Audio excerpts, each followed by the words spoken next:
पाकिस्तान के मौजूदा सियासी बहरान पर बात करने के लिए मेरे साथ इस वक्त पाकिस्तान तहरीक-ए-इत्तेहाद के चेयरमैन चौधरी औरंगजेब साहब हैं। आइए उनसे बात करते हैं और इस बहरान पर इनका तजिया और तबसरा भी लेने की कोशिश करेंगे और फिर इनकी राय भी हम तलब करेंगे कि ये क्या मशवरा देते हैं और इस वक्त जो पाकिस्तान के हालात हैं इसकी मेन वजह क्या है, क्या इसमें गैर मुल्की एजेंडा है या हमारे जो लोकल सियासतदान है, जो लोकल पार्टियां हैं वो इस पूरे अदम एतमाद की तहरीक को लेकर चल रही हैं। तो साहब आपका बहुत शुक्रिया जी, थैंक यू वेरी मच। तो साहब पाकिस्तान के अंदर जब भी कोई हुकूमत स्टेबल होने लगती है तो कुछ साजिशें कुछ सियासतदान अपने तौर पर अपनी सियासत चमकाने के लिए सियासत में आ जाते हैं और इस तरह के इकदाम उठाते हैं।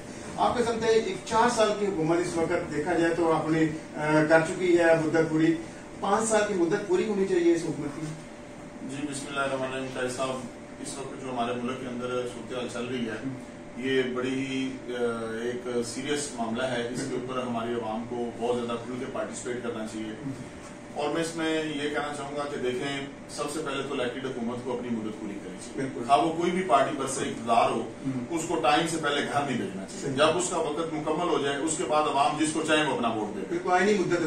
दूसरी बात ये है कि जो सबसे अहम बात है जिसके ऊपर हमारी आवाम को तवज्जो दिलाने की जरूरत है कि हमारी आवाम का या पाकिस्तानी कौम का या पाकिस्तान की इज्जत का क्या इस चीज के ऊपर स्टेक लग गया है कि हम आलू प्याज टमाटर की कीमतों के अंदर हमने अपने प्राइम मिनिस्टर को जाके रख दिया है। क्या हमारे लोगों को वो वक्त याद नहीं है जब गज़वा तबूक के अंदर सहाबा इकराम ने और नबी करीम सल्लल्लाहु अलैहि वसल्लम ने पेट पर पत्थर बांध के जंग लड़ी थी? तो आपको याद है जुल्फ़िकार अली भुट्टो के वो अल्फाज कि जब उनको कहा गया था कि आप एटम बम ना बनाए वरना हम आपको पत्थर के दौर में भेज देंगे, तो जुल्फ़िकार अली भुट्टो ने कहा था कि हम घास खा लेंगे लेकिन हम एटम बम बनाएंगे। आज आपके मुल्क का वजूद अल्लाह के फजलो करम से उस एटम बम की वजह से मौजूद है। आज दुश्मन आपकी तरफ मैली आंख से नहीं देखता। मैं अपने पाकिस्तानी भाइयों को बहनों को ये कहना चाहूंगा कि देखें, आज वक्त है, हमें इस चीज के ऊपर कंप्रोमाइज नहीं करना चाहिए। हमें कोई चीज अगर महंगी भी मिलती है तो हमें खरीदनी चाहिए और इंशाल्लाह ताला वो वक्त भी आएगा जब ये महंगाई के बादल भी छट जाएंगे, ये महंगाई भी ठीक हो जाएगी। लेकिन जरूरत इस वक्त की है कि जिस महाज पे पाकिस्तान की इज्जत का परचम पहली दफा बुलंद हुआ है, पाकिस्तान की खुद मुख्तारी का परचम पहली दफा बुलंद किया है, तो इमरान खान साहब ने ये जो काम किया है मैं इस चीज के साथ हूं और मैं अपनी तमाम नौजवानों से ये कहूंगा कि ये वक्त है कि अपने मुल्क की इज्जत बचाने के लिए, अपने आप को खुद मुख्तार करने के लिए और अपने आप को एक अब्दी गुलामी से निकालने के लिए हमें इस वक्त स्टैंड लेना चाहिए। हमें खान साहब के साथ खड़े होना चाहिए, हमें उनका साथ देना चाहिए और मैं इन बेशरम सियासतदानों को कहूंगा कि कुछ खुदा का खौफ करो। इस वक्त जब मुल्क को तुम्हारे इत्तेहाद की जरूरत है, तुम अपने जमीर की कीमतें लगवाने निकले हुए हो। देखें काई साहब, ये उस बंदे की कितनी बड़ी फतह है कि वो अकेला एक तरफ खड़ा हुआ है, वो अकेला एक तरफ खड़ा हुआ है, यही उसकी जीत के लिए काफी है और वो जीत चुका है।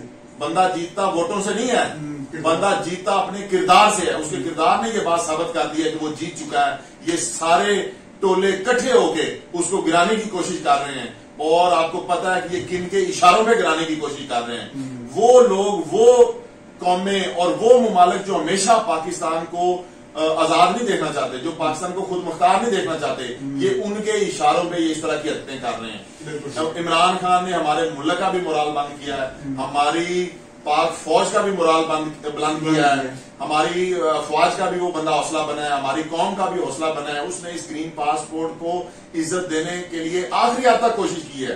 हर इंसान के अंदर खामियां होती हैं लेकिन कुछ वक्त होता है कि आप उस वक्त के मुताबिक फैसला करें। ये वक्त इनकी इस तरह की जिदोजहद का नहीं है, ये वक्त मुतहिद होने का है, इत्तेहाद करने का है और पाकिस्तान के लिए खड़े होने का है। लिहाजा हमें इस वक्त अपने मुल्क के प्राइम मिनिस्टर का हौसला बनना चाहिए और उसके साथ खड़े होना चाहिए। साहब, अब आपकी अपनी सियासी जमात है, मैंने अब देखे आपने इत्तेहादी देखे पीटीए के साथ जो शामिल थे, अब उनकी जो सियासत है वो मफादात के ऊपर आ गई है। परवेज इलाही काफली की बड़ी जमात थी और पता है आपको मुशर्रफ दौर के अंदर इनको बड़ी सपोर्ट मिली है और पावरफुल पार्टी रही है, लेकिन इस दफा अदम एतमाद की तहरीक के अंदर उन्होंने अपनी पोजीशन बहुत कमजोर की है। पब्लिक ने उनको बहुत ज्यादा उनके ऊपर तनकीद की है कि जब आपकी 5 सीटें हैं तो उस सूरत के अंदर आप वजारत आला मांग रहे हैं एक सूबे की जिसकी आप हकदार ही नहीं है। तो क्या समझते हैं ये सियासत असल में तो हमारी इसी तरह की सियासत है और आपकी जो पार्टी आप आज खुलकर इमरान खान की और पाकिस्तान तहरीक इंसाफ की हमायत में बोल रहे हैं, क्या समझते हैं कि नेक्स्ट फ्यूचर में भी हम आपका इत्तेहाद देख रहे हैं? जी देखें, मैं बेसिकली पाकिस्तान तरीके इंसाफ की हमायत में तो नहीं बोल रहा, मैं पाकिस्तान की हमायत में जरूर बोल रहा हूँ, क्योंकि जो तरीके इंसाफ की क़यादत इमरान खान साहब हैं वो चूंकि पाकिस्तान के लिए खड़े हुए हैं, मेरा वोट तो पाकिस्तान के लिए है, तो जो बंदा पाकिस्तान के लिए खड़ा है मैं उसके लिए क्यों नहीं खड़ा होऊंगा? मुझे तो उसके साथ खड़ा होना है, मुझे पाकिस्तान के लिए खड़ा होना है। और दूसरी बात जो आपने चौधरी परवेज रई साहब की है, चौधरी परवेज रई साहब एक बड़े वफादार आदमी है और बड़े खानदानी आदमी है, और उन्होंने हमेशा पाकिस्तान की पॉलिटिक्स के अंदर एक बड़ा साफ सुथरा अच्छा रोल प्ले किया है। और आप मेरे ये अल्फाज याद रखें कि चौधरी परवेज रई साहब एक मुस्बत फैसला करेंगे और पाकिस्तान की बेहतरी के लिए फैसला करेंगे। और जो लोग आज उन पर तनकीद कर रहे हैं, आप देखेंगे कि वो चौधरी परवेज रई के फैसले को इंशाल्लाह ताला एप्रिशिएट करेंगे। इस पूरी गेम के अंदर, इस पूरी सूरत हाल के अंदर जो बंदा डर्टी प्ले कर रहा है उसका नाम आसिफ अली जरदारी है। सबसे गलत काम, और तमाम सियासतदानों को जो बंदा डी ट्रैक कर रहा है, जो बंदा हार्स ट्रेडिंग कर रहा है, जो बंदा मिसगाइड कर रहा है, जो बंदा पैसे से जमीन खरीदने की कोशिश कर रहा है, उसका नाम आसिफ अली जरदारी है। वो बंदा सबसे बड़ा मुजरम है इस मुल्क का। उसका हर एक बच्चे को पता है कि वो कितना बड़ा कौमी मुजरम है। और उस बंदे को मैं खान साहब से कहूंगा कि इस सूरत हाल से निकलने के बाद ये जरदारी जैसे डाकू को कभी ना छोड़े। लेकिन जो सब एक चीज में आपको, शेख शीख का बयान भी आया, हम भी 2-3 दिन से सोशल मीडिया पर ये कंपेन कर रहे थे कि पंजाब और सिंध, खासतौर पर सिंध में गवर्नर राज नाफज कर देना चाहिए। अब सिंध गवर्नमेंट वफाके पाकिस्तान को कमजोर कर रही है और आपकी बात 100%। मैं कैसे आपको आपके थ्रू और आपके चैनल के थ्रू ये कहना चाहूंगा कि खान साहब प्लीज, और हमारी गवर्नमेंट के और हमारे जितने भी मुख्तदर हल्के हैं, कि आप अपनी हुकूमत को बचाने के लिए सिर्फ गवर्नर राज नाफज ना करें, आप सिंध के भूखे बच्चों को मरने से बचाने के लिए गवर्नर राज नाफज करें। अदरवाइज ये जरदारी ने तो मासूम बच्चों की भी जाने ले ली हैं। ये पीपल्स पार्टी की जो गवर्नमेंट है, इसने तो गरीबों मस्कीनों के सर से छत छीन लिया है, पीने का पानी छीन लिया है। तो खुदा के लिए उन बच्चों को रोटी, कपड़ा और मकान देने के लिए सिंध में गवर्नर राज नाफज करते हैं। अल्लाह ने आपकी हुकूमत बचानी और इंशाल्लाह ताला बच जाएगी। लेकिन आप सिर्फ तरीके अदम एतमाद से निपटने के लिए ही गवर्नर राज ना लगाएं, आप सिंध की आवाम के तहफ्फुज के लिए गवर्नर राज लगाएं। और ये सिंध की, मैं आपको कैसा बता रहा हूँ, इतनी अबतर हालत हो चुकी है, इतनी अबतर हालत हो चुकी है कि हमारे अफ्रीका के कुछ ममालिक सिंध से बेहतर जिंदगी गुजार रहे हैं। हमारे बच्चे हैं, वो सिंधी बच्चे हमारे बच्चे हैं, और वहां की माओ बहनें जिस तरह से वो पानी का एक डोल भरने के लिए कई मील का सफर तय करके जाती हैं, और ये इस्लामाबाद के अंदर बैठ के जो नोटों की बोरियां ये आसिफ अली जरदारी भर के लाया है इस्लामाबाद के अंदर, इसको चाहिए था बेशर्म आदमी को कि जाके उस सिंध के अंदर जो बच्चे भूख से मर रहे हैं उनको जाके ये पैसे देता।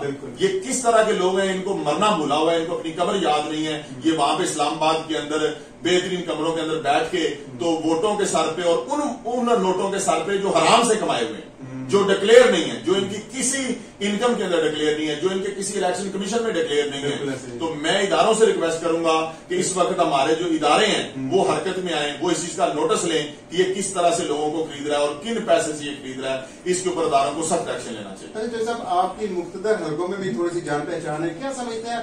हमारी अपोजिशन ये कह रही है कि हमारे इदारे इस टाइम न्यूट्रल हैं।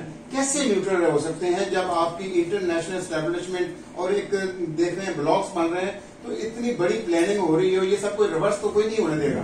देखें काजी साहब, मेरी एक अपनी इन चीजों के ऊपर रिसर्च है और मेरा एक अपना मालूमात का जरिया है।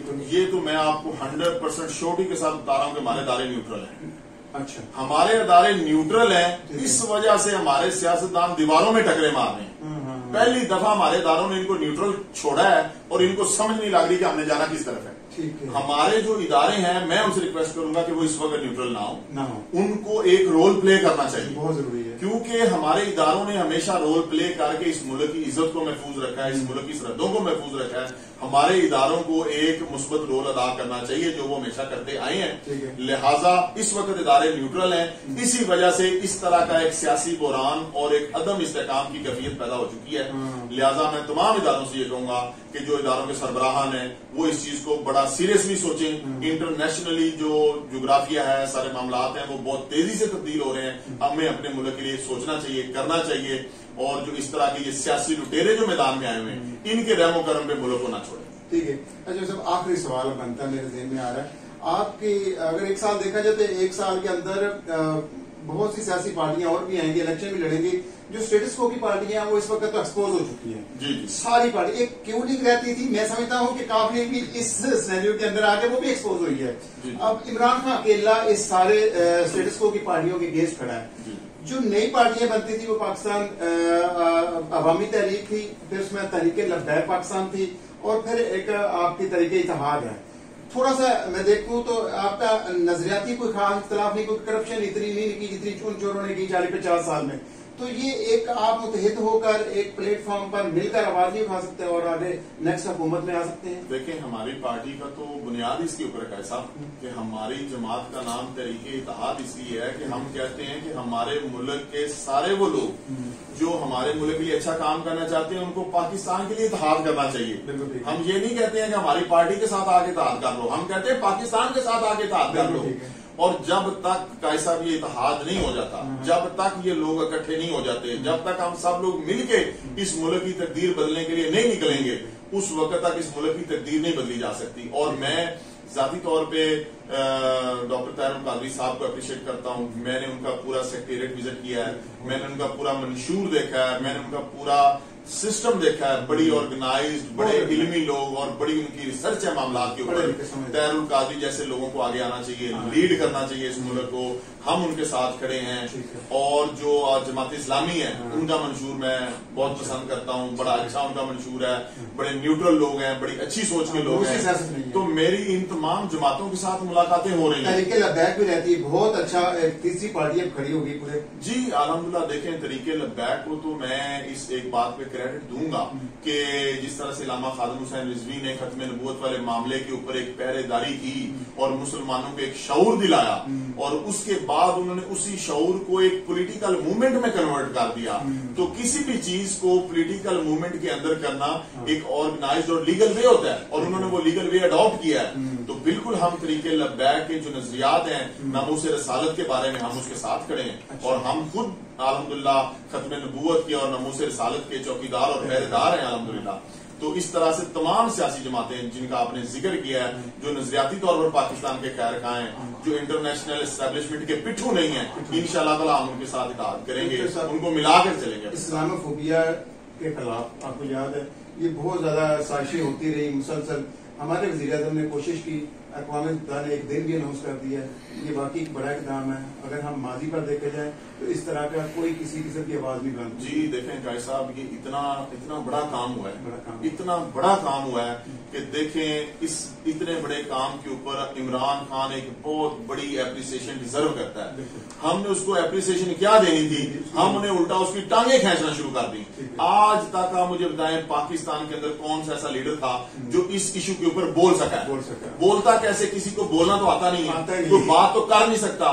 तो अगर एक बंदा अल्लाह ने हमें दिया है जो बोल सकता है, जो चीजों को समझ सकता है, जो इंटरनेशनल कंट्रीज को ये चीज समझा सकता है कि भाई इस्लाम क्या है और इस्लाम की अहमियत क्या है और इस्लाम की हकीकत क्या है, और Islam is a religion of piece.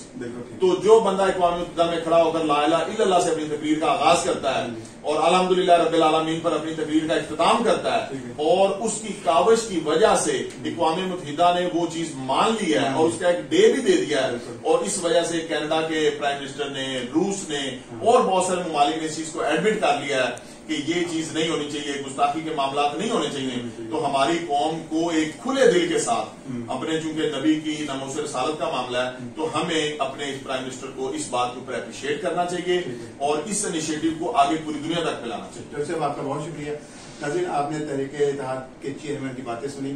एक चीज मैं आपको कहता चलूं कि जब हमें लास्ट टाइम एक बड़ा लीडर मिला तो भट्टो के दौर के अंदर भी उस वक्त शाह फैसल ने कुछ इकदाम किए तो उनको निशानी इबरत बना दिया गया।